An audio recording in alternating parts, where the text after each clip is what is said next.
বাম দিকে ধরতে আরেকবার রুহটা বের হয়ে পেছনের দিকে দৌড়ে পালিয়ে যাবে। এবার আমার বাম হাত দেখেন, মুরব্বী আব্বা জানানোর জন্য মালাকুল মউত তার বাম হাতটা পেছনের দিকে নেবে। হাদিসটা কি প্র্যাকটিক্যালি বোঝা যায়? আমাকে না বললে ওয়াজ করা যাবে না, বোঝা যায়? মালাকুল মউত তার হাতটা পেছনের দিকে নেবে, পেছন থেকে এক হাত বেনামাজি রূহের দিকে, রূহটাকে তার বুক থেকে এমনি ছিঁড়ে যখন বের করে নিয়ে আসবে, হাদিসে আসছে একটা জীবিত ছাগলকে জবাহ না করে তার চামড়া কেউ যদি চাকু দিয়ে একদম টেনে হিঁচড়ে ছিঁড়ে ফেলে, ওই ছাগলটার যে পরিমাণ কষ্ট হয় তার চাইতে কমসে কম 70 গুণ বেশি কষ্ট দিয়ে বেনামাজি রূহকে কবজ করা হবে। বলেন সবাই নাউজুবিল্লাহ। সিরাজগঞ্জের ভাই, এই কষ্ট কি সহ্য করার ক্ষমতা আপনাদের কারো ভিতরে আছে? আমি দোয়া করছি আপনারা আমিন বলবেন। আল্লাহ আমাদের সবাইকে তুমি মৃত্যুর কষ্ট থেকে বাঁচাই দিও, আমিন। আরেকবার বলুন সবাই আমিন। এবার একটা প্রশ্ন করব, যে প্রশ্নের উত্তর প্রায় 90 ভাগেরও বেশি মানুষ ভুল উত্তর দিবে। আগেই বললাম কেন, যাতে করে আপনারা একটু ভেবে উত্তরটা বলেন তো সবাই। কবরের প্রশ্ন হবে মোট কয়টা? 4টা। রাইট আনসার, এটা ঠিক আছে। আমি প্রশ্ন করছি, আপনার সবাই উত্তরটা। প্রথম প্রশ্ন, আমার রব্বুক, আমাদের রব কে? না, এটা সিরাজগঞ্জের সাউন্ড হয়। আমাদের রব কে? আল্লাহ আমার রব। বল না, আল্লাহ আমার রব। দমে দমে তনু মনে তারি অনুভব। সুবহানাল্লাহ।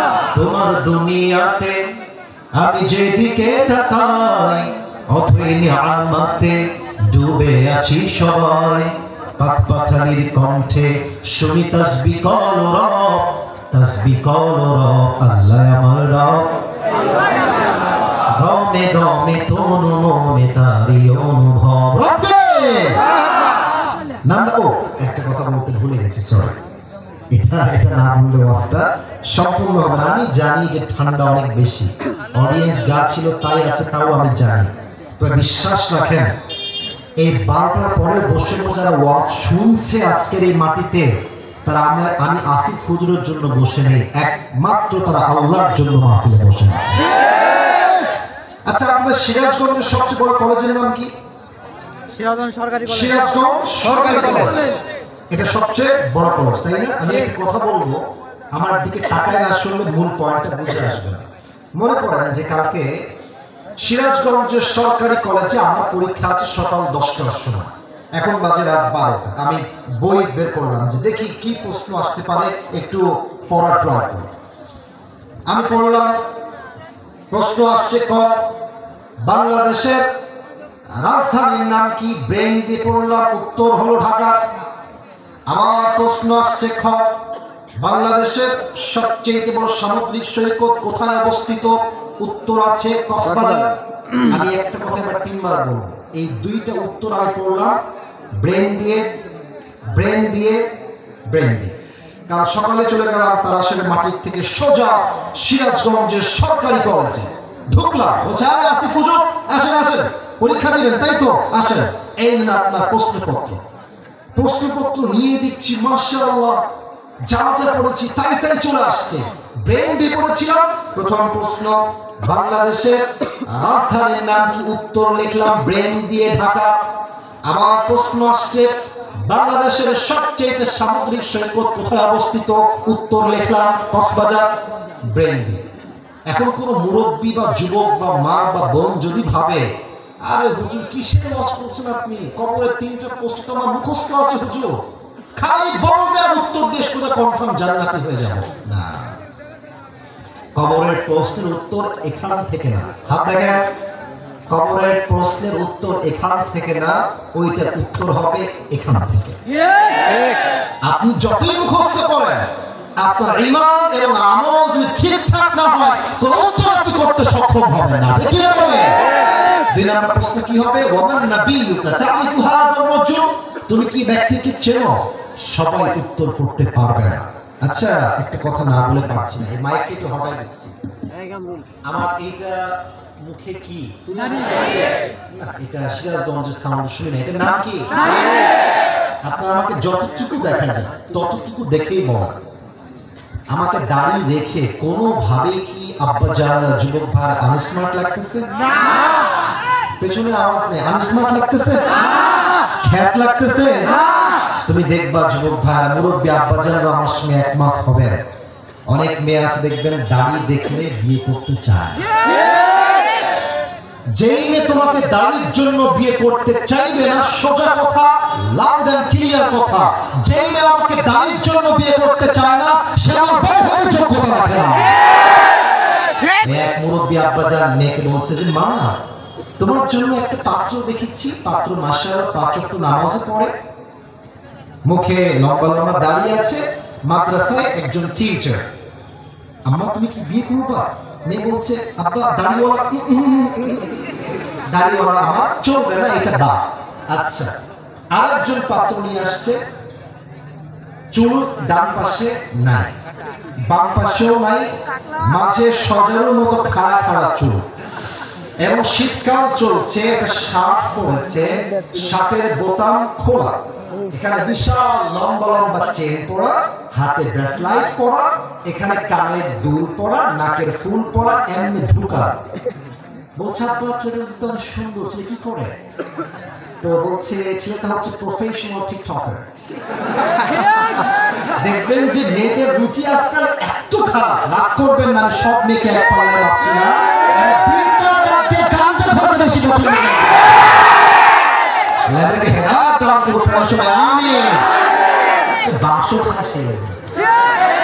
যার পছন্দ যেমন খারাপ তার বাসটা তো বড় বেশি। আর তুমি দেখবা শীতকাল চলছে তো, এখন দেখবা যে অনেক ছেলে পেলে R15 একটা বাইক নিবে, এখানে ব্রেসলাইট পরা, এখানে চেইন পরা, ভক ভক করে বাইক চালাচ্ছে। আর এরা ভাবে যে আমাকে দেখতে কত সুন্দর লাগছে, আর আমরা বলি গাঞ্জা করে একটা আসতেছে। দেখ কারা বিয়ে করে? এদেরকে ওই মেয়েরাই বিয়ে করে যারা iPhone 16 Pro Max পর্যন্ত কক্সবাজার চলে যায়।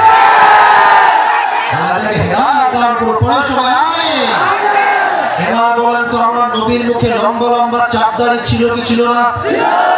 আমার নবীর মতো সুন্দর এই তরুণাতে দ্বিতীয় আর কেউ কি হতে পারে? চাঁদের চেয়ে সুন্দর তুমি নবী আমার কামলিওয়ালা, দো জাহানের বাদশা তুমি প্যারা নবী সাল্লাল্লাহু আলা, দো জাহানের বাদশা তুমি প্যারা নবী সাল্লাল্লাহু আলা, চাঁদের চেয়ে সুন্দর তুমি নবী আমার কামলিওয়ালা। সুবহানাল্লাহ। এবার 3 নম্বর প্রশ্ন, সবাই বুক ফুলিয়ে গৌরবের সঙ্গে উত্তর দিবেন। 3 নম্বর প্রশ্ন, ওমা দীনু, তোমার ধর্মের নাম কি? ইসলাম। আমি বাঘের মতো কোন ধর্মের নাম কি? ইসলাম। সিরাজগঞ্জের ভাইরা, আমাদের ধর্মের নাম ইসলাম, তাই আমরা শান্তি চাই। না হলে ভারতের এই সমস্ত টিকটকার সাংবাদিকদেরকে, হকার সাংবাদিকদেরকে সাইজ করতে 5 মিনিট সময় লাগবে না। এই বাক্যটার নাম কি? ময়ূর। কি যে বাংলাদেশ আর থাকবে না, থাকবে না। বলছে যে আমি আজ অভিমান করেছি, আমি কথা বলবো না। বলবে যে চট্টগ্রাম যাবনি, ফেরি আমরানি, তো বাপের সম্পদ না কিনে বেটা, তো নিবি তো আয়, ওখানে পয়সা বলা লাগবে হুজুর। আসলে খারাপ হয় যুবক ভাই, আমরা মুসলমানরা সংখ্যায় কম হতে পারি, বাট ওয়াল্লাহি একজন ইমানদার যুবক 10,000 কাফেরের সমান। শান্ত কেন থাকি? আমার ধর্মের নাম ইসলাম, ঠিক কি না? 3টা উত্তর শেষ। ফেরেশতা বলবে কি রে, এ কই থেকে আসছে? একটাও আটকা না কেন রে? তুমি কি নকল করেছো নাকি ভাই? ও মাইলমুক, কই থেকে শিখেছো এত কিছু? How do you know that your Lord is Allah? How do you know that your prophet is last messenger? And how do you know that the name of your religion is Islam? What's the source of your knowledge? এত জ্ঞান কই থেকে অর্জন করেছো? মাশাআল্লাহ, সবাই কই থেকে? আল্লাহ বলবে এই ফেরেশতা, আর কত প্রশ্ন করবি? থাম না, স্টপ, থেমে যা। আর না, আমার বান্দার কবরটাকে এখনই জান্নাতের বাগান বানাও। সুবহানাল্লাহ। আমার বান্দার কবরের সঙ্গে জান্নাতের দরজা খুলে দে। সুবহানাল্লাহ। সুবহান পড়তে হবে তো, নামাজ পড়বো কেন? সুবহানাল্লাহ। আমার বান্দার কবরকে 70 গজ লম্বা করে দে। সুবহানাল্লাহ। সুবহানাল্লাহ। সবাই দুই হাত তোলো, সবাই দুই হাত তোলো। আমি জানি যে 12টা বেজে পার হয়ে 12:30 বাজতে গেল। সত্য কথা কি জানেন, আমার যারা আমাকে নিয়ে আসছে কমিটি থেকে ভাড়া, তারা আমার ফর্ম পূরণ করে নিয়ে আসছে যে আমি 1 ঘন্টার বেশি লস কোথাও করি না। তারা পূরণ করেছে, জিজ্ঞেস করতে পারবো সবাইকে। তবে সব জায়গায় নিয়ম দিয়ে নয়, মাঝে মাঝে ভালোবাসা দিয়েও হিসাব করতে হবে। আপনাদের যে সাউন্ড দেখতে পাচ্ছি, আমার তো ওয়াজ আরো করতে মনে হচ্ছে। 12টা বেজে পার করা কি যাবে না? সবাই আমাকে ওয়াদা করো, সবাই আমাকে ওয়াদা করো। বলেন সবাই হুজুর। আরে यार जोर से बोलो হুজুর। বলো সবাই হুজুর। আমরা সিরাজগঞ্জের সন্তান। আপনাকে ওয়াদা দিলাম, আজ দোয়া না করে কেউ বাসায় ফিরে যাব। Look at my hand gesture like me, আমি যেমন করি যাব না। সবাই ইনশাআল্লাহ। এবার যদি কোনো মামুর বেটা উঠে যায়, তবে বুঝতে হবে আল্লাহর হাবিব বলেছেন লা ঈমানা লিমান লা আমানা, যার কথা ঠিক নাই তার ইমান ঠিক নাই। ঠিক আছে, আমাদেরকে দোয়া করে যাওয়ার তৌফিক দান করুন, আমিন। যারা এই আতরটা গিফট পেতে চান, এবার যে কথাগুলো বলবো একটু ব্রেন দিয়ে না, দিল থেকে শুনুন। পরকালের জীবনটা হচ্ছে মোট 3 ভাগ। 1 2 3 বলেন সবাই, কয় ভাগ?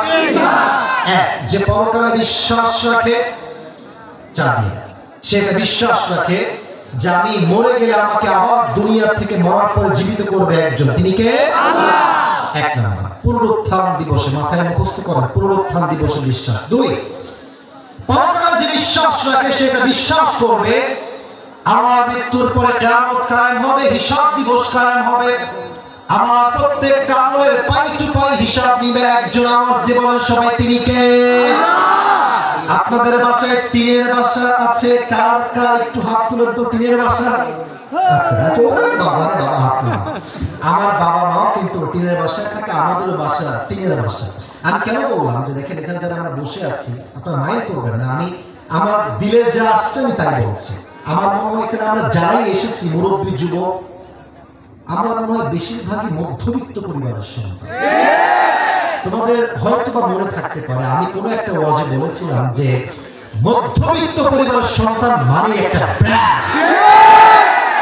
সাইকেল দিবা চলবে, বাইক দিবা চলবে, কার দিবা চলবে, কিছুই দিবা না, বলবা হেঁটে হেঁটে আসো তাও চলবে। আমাকে ভাত দিবা, ডাউন দিবা চলবে, ভাত দিবে, ভর্তা দিবে চলবে, ভাত দিবে, সবজি দিবে চলবে, কিছুই দিবে না, একটা ভাত দিবে, একটা পানি দিবে, একটা মরিচ দিবে, পান্তা ভাত হয়ে চলবে। আমি বড় ঘরে ধাপুস ধুপুস খেয়ে বড় হওয়া ব্রয়লার মুরগি নয়, আমি মধ্যবিত্ত পরিবারের সন্তান, কোঠা পরিশ্রমী সন্তান। তা আপনারা দেখবেন যে টিনের বাসায়, আচ্ছা আমার উপরে তাকান, এই যে এটা হচ্ছে সামিয়া, তাই না? ভাবেন যে এটা টিন, বাসার ছাদ। দেখবেন যে সকাল যখন হয়ে যায়, যখন রোদ উঠে, দেখবেন যে টিনের কিছু ফুটা থাকে, ফুটা দিয়ে আলোগুলো ঘরে প্রবেশ করে। আর খুব খেয়াল করবেন এই আলোর ভেতরে ছোট্ট ছোট্ট ময়লা ধুলিকণা দেখা যায়। আচ্ছা, তার সাথে একজন মুরব্বী বললো, আজ এই ধুলাগুলোকে আমি ধরেই ছাড়ব। এমনি ধরলো, সব ধুলা ধরে ফেলেছি।